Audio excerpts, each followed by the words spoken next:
La sociedad francesa vive una conmoción, una gran conmoción al conocer el resultado de una investigación independiente que revela que cerca de 310,000 niños han sido abusados sexualmente por alrededor de 3,000 curas y laicos de la Iglesia. Los escándalos de la pederastia, una mirada desde adentro, aquí en Sacro y Profano. La Iglesia Católica se ve nuevamente sacudida por escándalos de pederastia clerical. En Francia, se dio a conocer el informe Soave, que revela cifras aterradoras. Cerca de 330,000 infantes fueron abusados sexualmente desde los años 50 por 3,000 depredadores clericales. El Papa Francisco envió un comunicado en el que dice sentir vergüenza y pide perdón a las víctimas. El informe Soave se suma a otros igualmente desgarradores, como el de Irlanda, que reportó que desde 1940, 25,000 niños fueron abusados por cerca de 400 sacerdotes. El informe de Pensilvania, en Estados Unidos, de 2018, reveló que 300 curas abusaron de más de 1,000 niños. Otro caso se dio en junio de 2021 en Canadá, donde fueron descubiertas cientos de tumbas de niños indígenas. Estos informes revelan cómo lamentó el mismo Papa Francisco que la Iglesia ya no es un lugar seguro para los niños. Muy buenas noches, bienvenidos a Sacro y Profano. De nuevo emerge ese terrible fantasma que recorre desde hace más de 20 años a la Iglesia Católica. Me refiero a la pederastia clerical. Quiero conversar con un joven sacerdote, Daniel Portillo. Sacerdote, es doctor en teología y director del Centro de Investigación y Formación Interdisciplinar para la Protección del Menor, CEPROME, también a nivel latinoamericano con un cargo. Redactó un ensayo del libro Depredadores Sagrados, la pederastia clerical en México, un excelente ensayo titulado Una mirada desde el interior, es decir, cómo se vive la pederastia al interior de la Iglesia. Libro que, por cierto, tuve la oportunidad de coordinar, así es que, pues muchas gracias por estar acá. Yo, la verdad, no te conocía, habíamos hablado por teléfono para ponernos de acuerdo en tu ensayo, y la verdad tengo que reconocer que eres, tú sí que eres de otra generación de sacerdotes. Bienvenido. Bueno, ¿cómo ves lo de Francia? ¿Cómo ves el escándalo? 310,000 víctimas, cerca de 3,000 sacerdotes, laicos vinculados a la Iglesia. Vaya que ha sido una noticia que ha no solamente conmocionado a Francia, sino a todo el mundo católico. Por supuesto, ha sido una noticia que ha conmocionado a la catolicidad en general, sobre todo porque ha puesto en evidencia nuevamente el tema de los abusos que no se han cuidado o tratado dentro de la Iglesia. Pienso que para realizar un diagnóstico justo siempre es importante hacer eco y escucha de los informes que se van generando, independientemente por comisiones que van generando este tipo de investigaciones. Francia optó también por una comisión independiente, lo que hace también un poco más veraz el informe también al respecto, pero creo que va siendo una experiencia sistémica donde la Iglesia misma va reconociendo cada vez más la necesidad de necesitamos enfrentar este tema.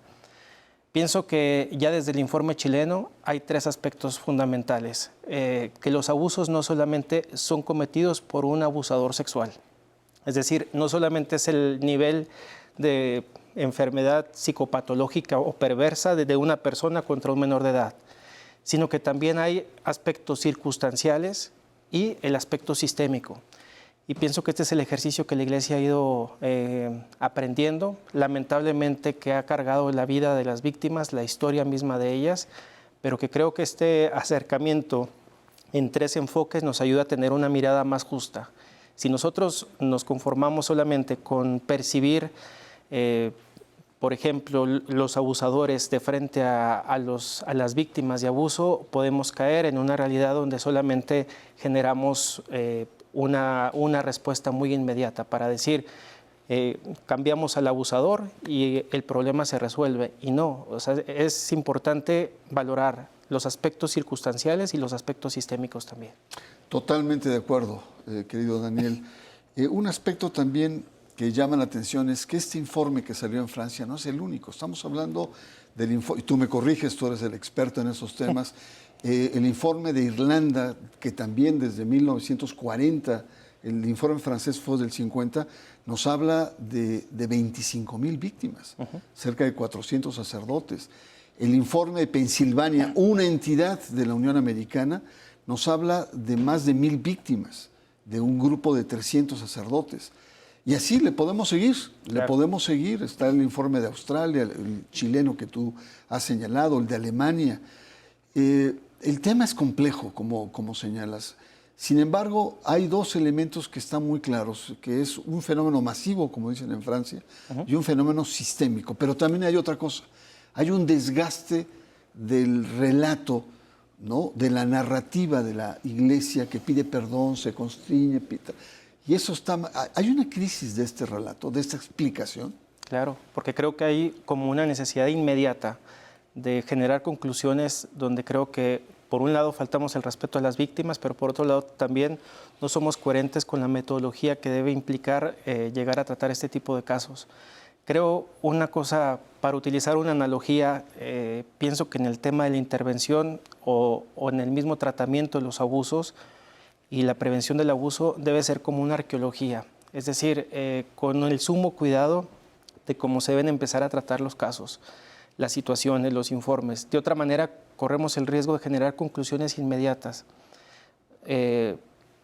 Lamentablemente, pedir perdón sin enfrentar las consecuencias y, por otro lado, implementar las soluciones necesarias para la historia y los relatos de las víctimas hace a la institución más culpable aún. Entonces, en este sentido, creo que desde este aspecto de arqueología es importante darnos cuenta que en todo este tratamiento la Iglesia poco a poco tiene que ir generando este análisis donde los casos se han ido abordando y nos van llevando a descubrimientos cada vez más amplios.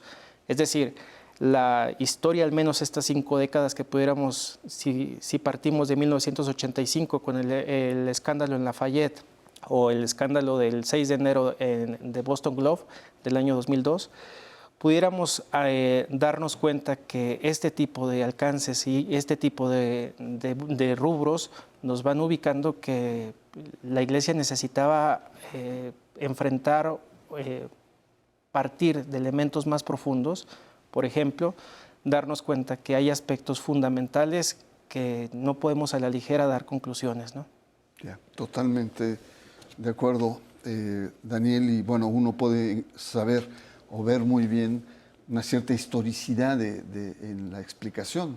Al principio la Iglesia negaba, la querían dañar, eran falsos testimonios, etc. Cuando esto va creciendo, la Iglesia, el discurso de muchos sectores de la Iglesia es que quieren atacar a la Iglesia, la quieren destruir.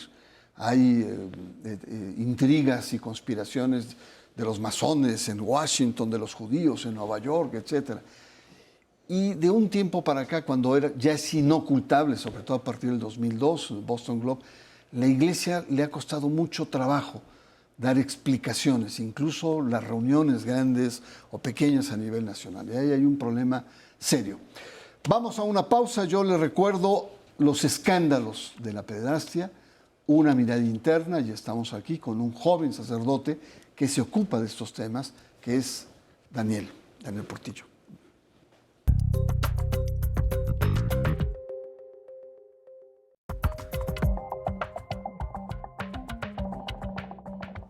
Estamos conversando con Daniel Portillo, el sacerdote que tiene una experiencia importante en la atención a los menores en casos de abuso sexual en México y en América Latina. Es también autor de un ensayo, Una mirada desde el interior, en el libro que tuve el privilegio de coordinar, que se llama Los Depredadores Sagrados. Y déjame decirte que la mayor parte de las entrevistas que me han hecho para promover el libro, yo he sido particularmente severo con la Iglesia.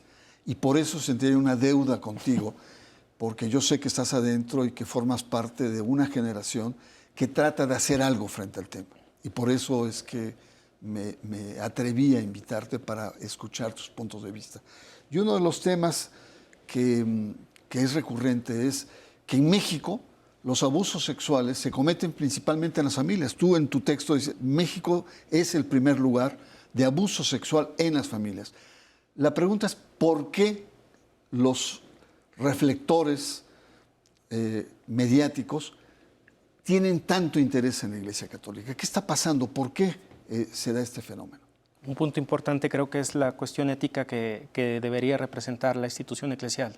Es decir, la moral que como institución defendemos y la ética que todo sacerdote por sí mismo en su relación con los menores de edad, con las personas vulnerables, decimos como parte de nuestro código de conducta. Entonces llegamos a traicionar dicho código de conducta cuando nuestras realidades o conductas llegan a ser transgresivas.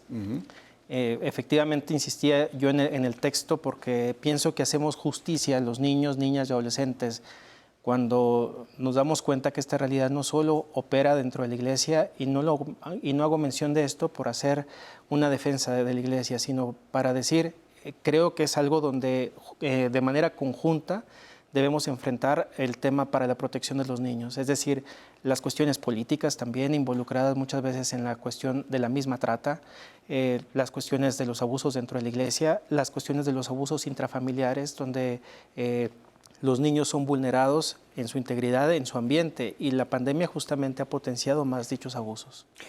Y hay un tema también muy importante que es el enfoque a víctimas, que tú le has dado mucho a tu trabajo, pero también está el tema del poder, que tú también lo deslizas. No solamente es una genitalidad, digamos, desviada o una cierta sexualidad torcida, que lo es, pero que en el fondo es un tema de poder, como se veía con Michel Foucault. Michel Foucault plantea que todas estas perversiones, su origen está en el poder, ya sea grande o pequeño, desde el político que se siente dueño de la sociedad conductor, el sacerdote que se siente dueño de las almas y de los cuerpos, hasta los padres de familia que se sienten dueños de sus hijos. El tema del poder, ¿tú crees que es una de las cuestiones que está de fondo detrás de este cáncer que es la pederastia? Sí, pienso que el ejercicio de reflexión que hemos ido llevando dentro de la Iglesia también, vergonzosamente nos ha llevado también a darnos cuenta que detrás y debajo de los abusos sexuales no solamente está esta práctica genital que dice, sino hay dinámicas patológicas que dentro del ambiente eclesial detonan comportamientos abusivos. A esto es a lo que he llamado yo eclesiopatías, es decir, todas aquellas dinámicas abusivas que dentro de un ambiente eclesial van detonando los abusos. Abuso de poder, traición de la confianza, el abuso de conciencia, los abusos espirituales, los abusos psicológicos que pueden ser parte de esta dinámica que se encuentra a la base. Y en este sentido es donde me refería que nosotros podemos pensar que los abusos sexuales es solamente el descubrimiento que tenemos de frente. Si queremos ser serios en nuestra reflexión adentro de la Iglesia, tenemos que darnos cuenta que la reflexión va más a fondo de esto, es decir, en la historicidad de los casos, todo empezó con los abusos sexuales cometidos por clérigos, posteriormente por los clérigos de alto rango, donde había involucrados algunos obispos, nuncios, arzobispos en distintas partes del mundo, ¿no? Posteriormente, los abusos cometidos en las casas formativas, una cuarta fase histórica, los abusos cometidos contra las religiosas, particularmente donde en algunas zonas de África y de India comenzaron a generarse este análisis, y por último, en la fase en la que estamos, los abusos no sexuales, es decir, la rendición de cuentas, la accountability, toda esta parte necesaria que si no abordamos este tema, obviamente esto es un detonante de algo que se encuentra a la base de esto. Totalmente, y también la explicación, creo que también es muy importante, ver cómo hay diferentes explicaciones al interior de la Iglesia. Tienes a un Benedicto XVI que dice, pues es la revolución sexual del 68 que contaminó a la Iglesia, ¿no? Es toda esta sociedad del hedonismo y hizo que nos perturbáramos. Tienes al Papa Francisco que dice, no, es el clericalismo, es un cierto abuso, una cierta propensión. La teología feminista habla de la masculinidad sagrada. Si yo te pidiera una reflexión así breve, contundente, ¿tú dónde encontrarías el meollo del tema de la pederastia en la Iglesia? pienso que en esta relación donde a veces se puede pervertir lo sagrado más el poder, genera un cortocircuito en ocasiones, ¿no? Y pienso que esto genera que en la práctica los abusos de poder se den en el día a día. Si yo quisiera partir desde una realidad, por ejemplo, a nivel parroquial, cualquier persona, donde los abusos de poder se pueden cuantificar por una persona que siente que tiene poder dentro de una comunidad parroquial por la cantidad de llaves que porta, ¿no? Es decir, aunque sean las llaves de cualquier espacio de la parroquia, pero la persona siente que tiene el poder. Las secretarias en nuestras parroquias también, muchas veces caracterizadas por tener un escaso buen trato hacia la comunidad y hacia la gente. En este sentido, creo que la necesidad de la conversión dentro de la iglesia no es solamente una mirada paranoica de decir que los adultos estén alejados de los niños, sino también una conversión en el buen trato de nosotros. Llama mucho la atención que los que nos decimos cercanos a la iglesia carezcamos de buen trato entre nosotros. Por eso toda esta crisis de difamación hacia el interno, esta crisis de difamación donde percibimos que ningún discurso llega a ser sustentable, porque el Papa Francisco tiene una iniciativa para darle frente a estos abusos, pero en ocasiones cuando no encuentra un respaldo también, tanto en la Curia Vaticana como en las personas involucradas en esto, por el contrario, se da la difamación, muchos aspectos, por ejemplo, de coprofilia que manejamos en la iglesia. Por coprofilia me refiero muchas veces a la difamación, las calumnias que realizamos hacia el interno de los miembros de la iglesia, es decir, unas dosis altas de coprofilia donde nos vamos dando cuenta que entre nosotros hay una batalla para ver quién puede tener la mejor prevención entre nosotros, ¿no? Donde hacemos a un lado al menor de edad y donde continuamente estamos más en función, llamémosle, de una motivación narcisista, ¿no? Claro. Muy bien, Daniel, vamos a una pausa. Estamos conversando sobre el tema de la pederastia clerical desde dentro y tenemos el privilegio de contar con Daniel Portillo, un sacerdote comprometido en la defensa de los menores al interior de la iglesia. Vamos a una pausa. Usted está en Sacro y Profano.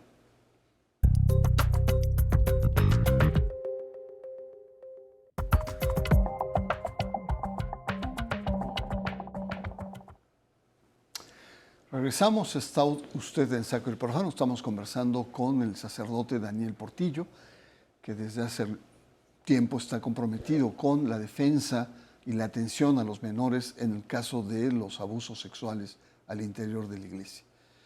Y bueno, pues es un tema complejo, pero lo importante es cómo desde adentro se está viendo. Y en ese sentido, Daniel, ¿cómo estamos en México? Yo sé que hay muchas inercias y hay quejas, ¿no? Incluso el libro Los Depredadores Sagrados surge por este anuncio que se hizo de que había 152 curas que habían sido separados por cuestiones de abuso sexual. Y la pregunta era, ¿quiénes son? ¿Dónde están? ¿En qué diócesis? ¿Cuántas víctimas? ¿Cuál es su estatus legal? Y la respuesta era nula, no hay nada. O sea, seguimos casi como hace 20 años donde hay una cierta opacidad. ¿Qué pasa en México, Daniel? Particularmente creo que así como distintos países han tenido la iniciativa de implementar estos diagnósticos que resultan fundamentales, porque si empezamos a generar soluciones sin mirar claramente un diagnóstico serio y particularmente con comisiones independientes que no estén comprometidas con un conflicto de interés al interno de la institución, uno nos abre a una gama de veracidad también en este sentido. Por eso creo que resulta importante realizar como un estudio serio, donde además, porque siento que siempre está este cierto temor de las estadísticas. Uno, porque podemos tomar estadísticas partiendo de los informes mediáticos que salieron. Y efectivamente es como el alcance más inmediato que tenemos, pero creo que no hacemos justicia a los números cuando solamente tenemos como fuente los medios de comunicación. Es decir, valdría la pena, además de provocar la demanda que cualquier víctima debe implementar a nivel civil, debe realizar, lo mismo empezar a considerar los números partiendo de las demandas que se han hecho, sea a nivel canónico como a nivel civil, ¿no? Además de una investigación independiente, de un estudio a fondo para situarnos, ¿qué otros elementos recomendarías para salir de este bache que está la Iglesia? A mí se me hace fundamental el tema también de generar dentro de la Iglesia las debidas supervisiones, es decir, las supervisiones de las personas que debieron implementar justicia, veracidad sobre cada uno de los casos, porque lamentablemente dentro de la Iglesia estamos acostumbrados, esto cito a una canonista de los Países Bajos, que señalaba ella que dentro de la Iglesia estamos acostumbrados a rendir cuentas hacia arriba, pero no rendir cuentas hacia abajo. Entonces, es fundamental el tema también donde nuestra realidad de rendición de cuentas también vaya hacia la comunidad, porque de otra manera los datos podemos quedarnos en una cuestión de carpetazo, encapsularlos y al final de cuentas que no llegue a ser parte de lo que en justicia la comunidad, incluso católica, necesita saber, ¿no? Y pienso, por último, quiero señalar también, después del último documento que emerge, Voces Lux Mundi se llama, el Papa Francisco viene a proponer el tema de la implementación de sistemas receptores de denuncias en cada una de las diócesis, con obligatoriedad para que en cada una de las diócesis se realice. Mi temor es que se hagan comunicados de prensa donde se digan que se implementó el sistema receptor de denuncias, ¿no? Llámese comisión o llámese con cualquier otro nombre.